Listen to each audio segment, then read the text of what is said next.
ship astute.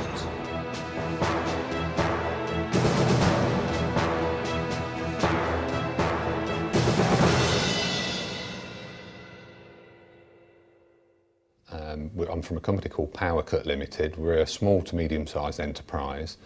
We employ around 34 people, and we're involved in the manufacture and calibration of armament gauging and other items for nuclear and defence industries.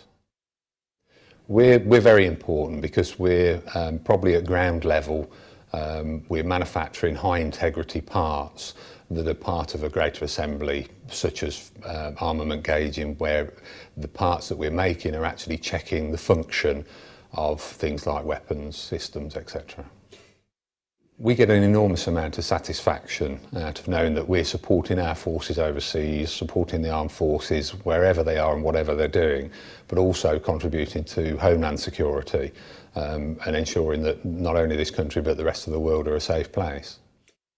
I started out as an apprentice for an international company manufacturing cutting tools in the Midlands, and I went out of there and worked in one or two small engineering companies, and then got involved in a company that manufactured parts for the defence industry that I then left, went out on the road, did some qualifications at college and university, and then set up PowerCut Limited and went back and bought the company that I used to work for.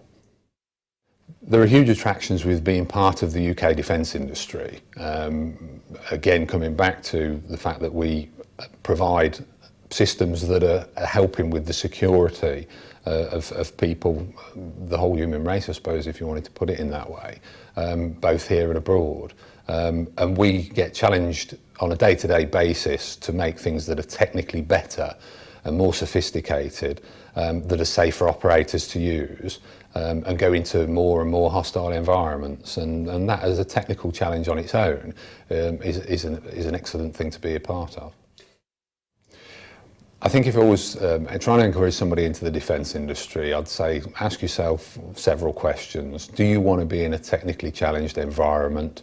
Do you want to be part of something that's got an enormous amount of kudos, and do you really want a career that is going to stretch your mind? And if you do, then you need to be part of the defence industry.